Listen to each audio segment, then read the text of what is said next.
मेरे मुल्क को सलामत रखे अल्लाह, पाकिस्तान को क़यामत सलामत रखे। पाकिस्तान जिंदाबाद। और जो नसीब में आए वो होगा इंशाअल्लाह। अल्लाह से राज़ी, अल्लाह हमसे राज़ी है।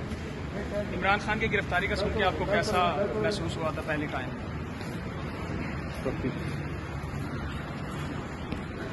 मैडम क्या कहती हैं, क्या वजह है गिरफ्तारी की? एमपीओ क्या आपने वैसा क्या जुर्म किया है? उनको पता हो गया, पता चलेगा ना।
ये है ना